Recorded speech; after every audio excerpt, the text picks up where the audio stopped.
Muito bem, pessoal. Então, sejam todos bem-vindos à nossa aula, nosso encontro do curso Hemoclés Leucemias. E hoje a gente vai trabalhar com um caso clínico que eu separei especialmente para vocês. Deixa eu só configurar a apresentação do slide aqui, para que dê tudo certo, e nós vamos trabalhar esse caso clínico. Deixa eu só ajeitar ele aqui. Muito bem, deixa eu compartilhar.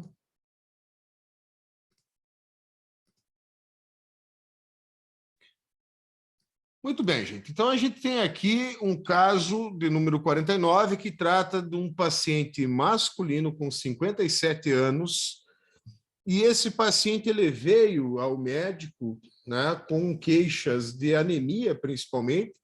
Ele relatava estar muito cansado, fraco, aquela coisa toda, irritado, né? E, de fato, o clínico encaminhou ele ao laboratório para investigação dessa anemia. Então, vamos lá. Analisando o hemograma desse paciente, a gente vê o seguinte. Nós percebemos, vocês estão conseguindo ver o hemograma dele aí? Leonardo, eu estou com você na câmera aqui, dá para ver legal aí? Só posiciona para mim aí, beleza.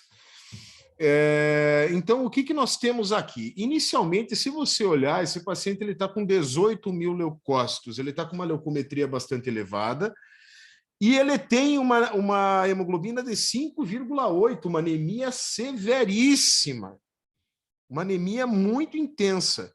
E ainda, além disso, ele tem uma plaqueta baixa, de 23.000 plaquetas, ou seja, já de cara a gente verifica a presença aqui da tríade leucêmica: leucocitose, anemia e trombocitopenia. Falando da anemia dele, nós temos uma anemia aqui macrocítica, ela está com VCM de 108. Professor, o que pode ser isso?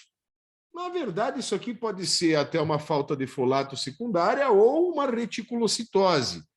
Então, duas hipóteses aí. Falando da plaqueta, ela está baixa mesmo. Então, 23.000 plaquetas é algo a se preocupar demais. Falando da população eritrocitária, ali a gente tem um RDW-CV de 19,6. E que nos fala sobre a anisocitose. E aí, a gente olhando a diferencial que o aparelho liberou, nós vemos ali que ele tem uma contagem de monócito de 65% em valores percentuais, ou seja, ele deu uma monocitose bem elevada, e no valor absoluto a gente vê também a presença dessa monocitose com uma baixa de neutrófilos. Então, essa é uma situação a se pensar. Por que esse aparelho ele contou todos esses monócitos? Então, a gente tem a tríade leucêmica. Então, agora vamos ver o gráfico que ele liberou para nós. Dá uma olhada esse gráfico, como que ele está. Meu Deus, professor, eu não entendo nada de gráfico. Então, eu vou te dar uma dica e vou ensinar você como que você tem que fazer. Quando você não entende um gráfico, para você saber se ele está alterado ou não, primeiro de tudo, você precisa o quê? Saber como é um gráfico normal. Nesse caso aqui, nós temos o equipamento da Oriba, que é o Yumizen. E ele classifica no gráfico, de acordo com aqui no eixo vertical, é o tamanho, e no eixo, aliás, no eixo horizontal é o tamanho, e no eixo vertical é a absorbância barra complexidade. O que é isso? Quanto mais granulação a célula tiver, maior vai ser a absorbância dela. Quer ver? Esse aqui é um gráfico normal desse mesmo equipamento. Então, veja, eu vou fazer uma análise aqui para vocês entenderem, começar a entender essa questão da análise dos gráficos, né? Olha só, o linfócito. Deixa eu pegar meu mouse. É uma célula pequena. O neutrófilo está acima dele. Por que ele está acima dele? Nesse caso aqui, ele estando acima, significa que ele é mais complexo e tem mais granulação. E o eosinófilo, que tem uma granulação maior, está aqui em cima ainda. Aqui é o eosinófilo. O mouse vocês estão vendo? Beleza, maravilha. Agora, veja só, o neutrófilo está deslocado um pouquinho para o lado em relação ao linfócito. Por quê? Porque ele é um pouco maior. E agora veja que o monócito está aqui, ó, bem mais para cá do que o linfócito. Por quê? Porque ele é bem maior do que o linfócito. Tudo bem? Então, é assim que esse gráfico ele joga a dispersão celular. Todos os aparelhos são assim? Não. Esse aqui é o Yumizen, da Oriba. Da Sysmex é outro tipo de gráfico, é outra interpretação. Por isso que a gente tem que saber como interpretar o gráfico do equipamento que a gente tem. Então, veja, e o que é isso aqui para cá? Ó? IMM, né? Que está aqui. Aqui são células imaturas. Veja, se ela está mais para cá é porque ela é maior. E daí o que eu faço? Aqui são células imaturas porque, teoricamente, as células imaturas são maiores do que as células maduras. Se ela está aqui em cima, ela tem alta granulação. Se ela está aqui no meio, ela tem média granulação. E se ela está aqui embaixo, ela não tem granulação. Então, quanto maior for a granulação da célula, mais para cima ela vai estar nesse gráfico. E quanto maior for o tamanho, mais para a direita ela vai estar. Agora, veja, entre o linfócito e o monócito, nós temos esse ALY, que seria as células linfóides variantes, linfócitos reativos, prolinfócito também, por quê? Porque é uma célula que está entre o tamanho do linfócito e entre o tamanho do monócito. Ela tem uma granulação a mais? Não tem. Então, ela não vai subir no gráfico, ela vai ficar na mesma linha.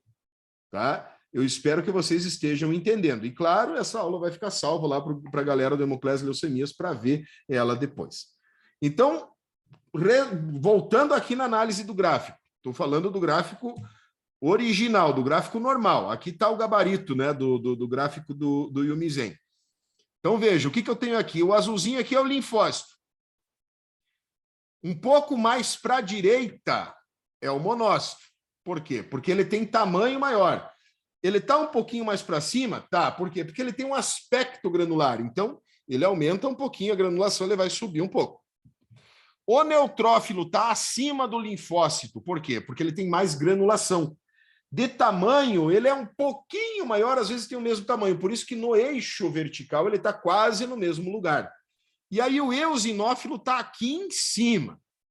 Por quê? Porque o eosinófilo tem uma granulação bem mais intensa do que o neutrófilo, do que o linfócito. Então, esse equipamento, o Yumizen, ele classifica a célula de acordo com o tamanho e com o nível de absorbância dela, que vai ser definido pela complexidade e pela quantidade de granulação que ela tem.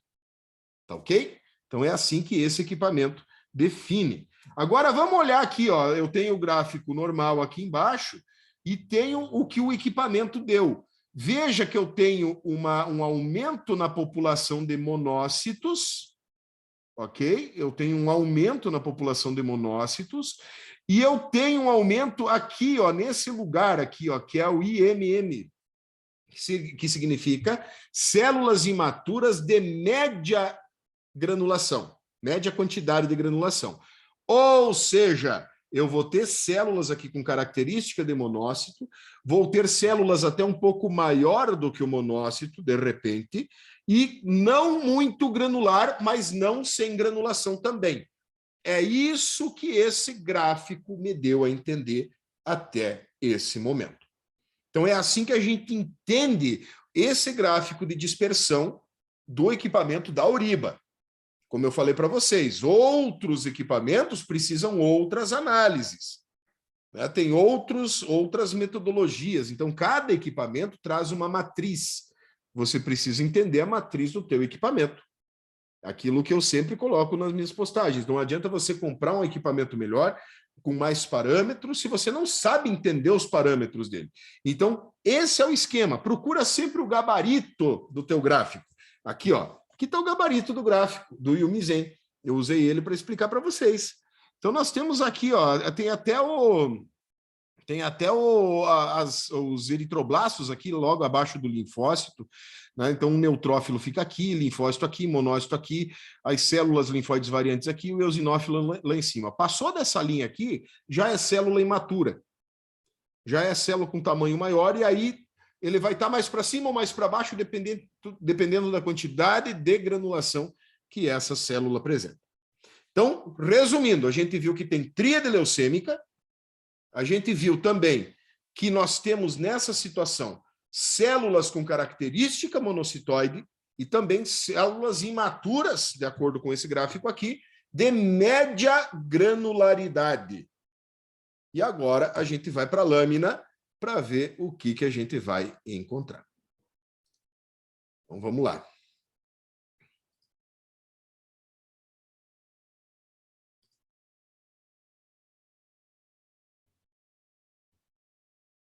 Agora é a hora da verdade.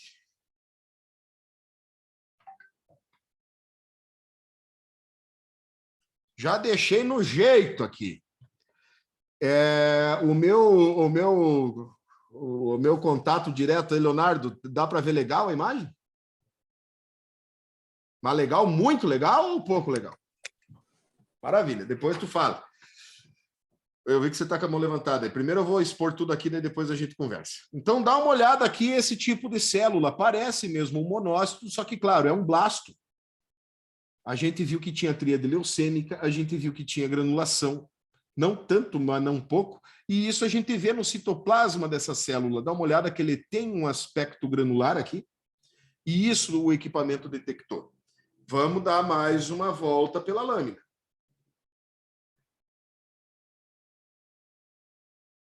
Olha aí, outro blasto. E veja que esse blasto ele não tem uma cromatina tão frouxa. Esse blasto ele não é um blasto de cromatina frouxa, bem frouxa, como a gente costuma ver. E olha no citoplasma dele que tem coisas ali. Vamos dando mais uma volta por aqui e eu vou tentando achar algumas células mais características. Olha esse já está mais bonito, assim, digamos, mais próximo dos blastos que a gente costuma ver. Esse blasto aqui já está mais... Eu até vou tirar uma foto dele aqui. Já está mais blasto mesmo, assim, com cromatina mais frouxa. Aqui uma célula que eu gostaria de compartilhar com vocês, eu não achei que eu ia achar ela de cara, né? Mas esse é um neutrófilo que ele está com displasia, ele está hipogranular, e se você olhar essas granulaçõezinhas citoplasmáticas aqui, isso aqui tem um nome, inclusive eu fiz uma postagem esses dias, é o tal do Hauer-Joly-like. É um corpúsculo muito semelhante ao de Hauer-Joly, que aparece nos neutrófilos, e isso acontecia em pacientes com HIV e pacientes com síndrome mielodisplásica também. Aqui 2 blastos também. Todos esses blastos eles devem ser contados como blasto. Agora eu vi no microscópio aqui uma inclusão e eu vou tentar passar o mouse ali para ver se vocês conseguem ver ela também, mas ela está bem fininha. Aqui, ó. Bem aqui. Tem uma inclusão bem bonita nesse blasto. Prof, não pode ser linfócito, não. Linfócito tem a cromatina mais densa. Linfócito não tem tanto pleomorfismo. E agora veja que essa célula, caso você não saiba, né, você esteja com dúvida, ela é a mesma dessa aqui. Morfologicamente, elas são semelhantes. Então, isso faz a gente entender que são todas filhas do mesmo clone, porque morfologicamente elas são semelhantes. Eu tenho que dar o foco aqui mesmo. Olha aí, tudo blasto, tudo blasto. Como que a descrição desse blasto tem que ser, né? A gente está vendo blasto aqui que tem moderada, esse blasto aqui tem moderada relação núcleo-citoplasma, esse aqui tem alta relação núcleo-citoplasma.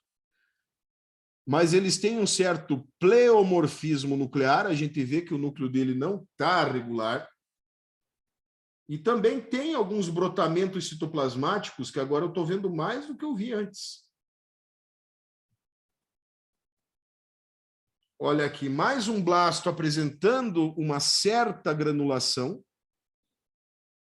Então, essa granulação a gente vai ter que colocar na descrição dele. E aqui um monócito, para a gente fazer o padrão comparativo. Aqui nós temos um monócito muito bem corado, essa lâmina, diga-se de passagem. Esse monócito ele está muito bem corado. A gente vê esse aspecto granular que ele tem, a gente vê esse vacúolo aqui, que é coisa de monócito, e o citoplasma do monócito, ele tende a não ter uma definição muito clara, que nem o linfócito. Tu vê que ele é redondinho, assim. Tipo, passou um risco ali. Aqui a gente vê que ele é meio indefinido, esse contorno. Então, é algo que pode te ajudar na identificação do monócito. Vamos adiante. Aqui outro blasto. Esse blasto ele está com a cromatina frouxa, mas está grumosa. Ela não está tão frouxa. Eu até vou corrigir na descrição dele. Ela não está muito frouxa, não. Olha aqui o linfo. Então, aqui está o linfócito. Ó. Como é que eu não vou conseguir confundir o blasto com o linfócito, prof? Então, ó, vamos ver se eu consigo botar os dois no mesmo campo aqui. Não consigo. Então, tem que voltar o linfo para baixo. Aqui. Ó o linfo, cromatina bem densa. E o blasto aqui embaixo.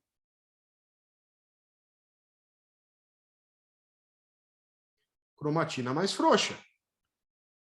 Ah, o blasto tem nucleolo, né, professor? Sim, aqui os nucleolos são visíveis. Mas o linfócito também pode ter nucleolo, então não se baseia muito nisso. Vai nessa análise do contexto aqui. Então, o que a gente está vendo aqui é basicamente tudo blasto. Até agora a gente viu um linfócito só. E eu quero ver se eu consigo encontrar uma alteração aqui, mas se eu não encontrar, eu já fotografei. Aí vocês vão conseguir ver. Então, todos esses blastos, eles precisam ser contados na diferencial como blasto.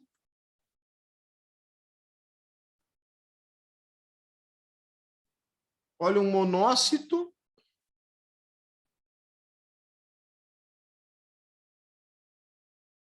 Putz, podia dar o enquadramento dos dois aqui, né? O blasto e o monócito aqui. Ops, passou.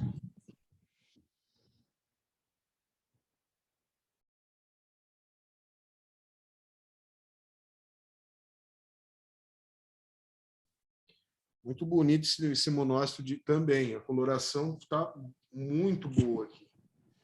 É de um laboratório que a gente assessora, nesse caso. E mais dois blastos. Essas fotos que eu estou tirando aqui, eu vou colocar lá no Hemato Drive depois, tá? Mais dois blastos. E eu queria achar uma coisa aqui que eu achei antes, mas não estou achando. Achei.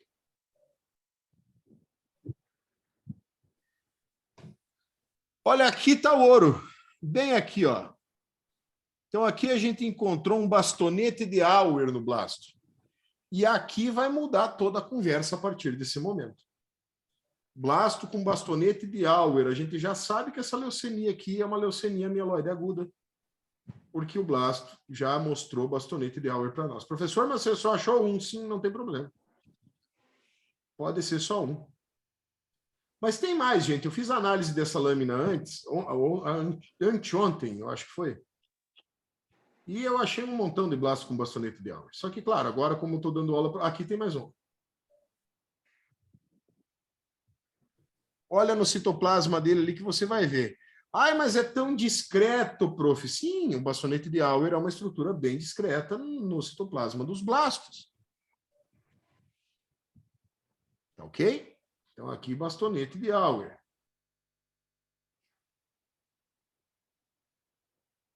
Os blastos com nucleolo evidente, eu até vou corrigir a descrição que... Não, a cromatina está bem frouxa, sim. Achei que ela estava um pouquinho mais densa, mas a gente analisando a maioria dos blastos, a gente vê que ela está frouxa. E o nucleolo está evidente, de 1 a 2. Aqui um linfo e um blasto, um do lado do outro. É para tirar a dúvida. Veja que o linfócito tem a cromatina bem mais densa do que o blasto.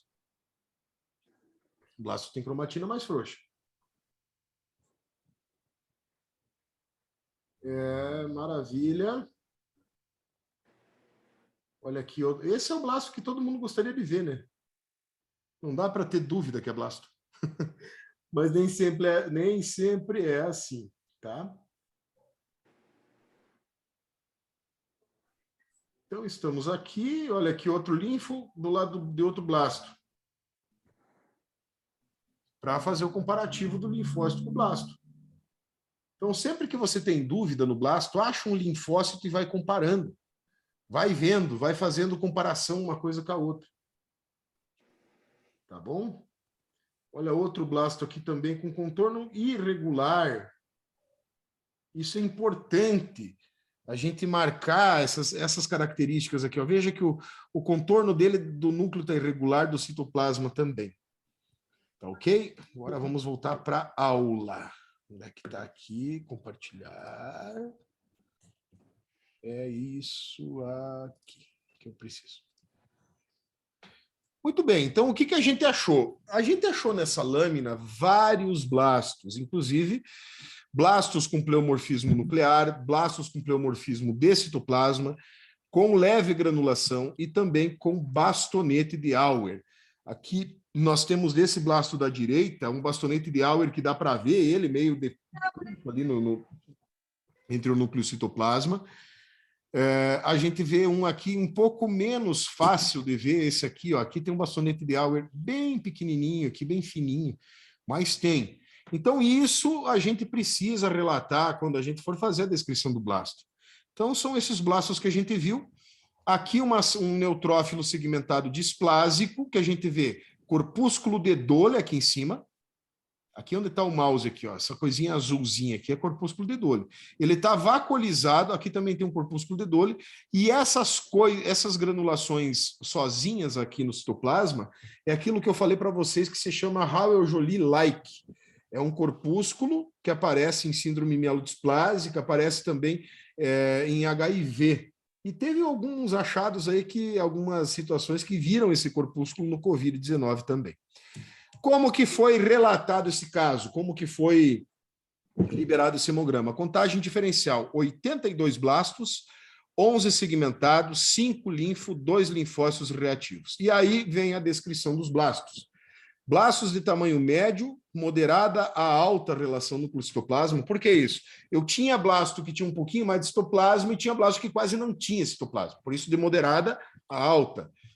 Núcleo com cromatina frouxa, grumosa e nucleolo pouco visível. Isso aqui eu já até vou alterar ali, porque a maioria já tinha nucleolo evidente. Contorno irregular, estou falando do núcleo. Citoplasma moderadamente basofílico, muitos apresentando bastonete de Auer, com contorno irregular ou brotamentos. Então é o quê? Isso aqui, ó, esses contornos, esses brotamentos aqui. Isso aqui que a gente chama de contorno irregular e ou brotamento. Né? Tinha blasto aqui que tinha brotamento. Isso aqui é um brotamento. Aqui, ó. Então isso foi relatado. E, claro, outro achado importante, presença de Hauer-Joly-like nos neutrófilos, que é esse corpúsculo aqui, ó. Esse corpúsculozinho aqui. Todos os neutrófilos que a gente achou tinham Hauer-Joly-like, embora na contagem diferencial a gente só colocou 2, né? Que foi o que. Aliás, não, aqui deu 11 segmentados, né? Então, praticamente todos eles tinham essa inclusão, então ela foi relatada no hemograma. Então, esse é o caso clínico que eu trouxe para apresentar para vocês nessa nossa aula.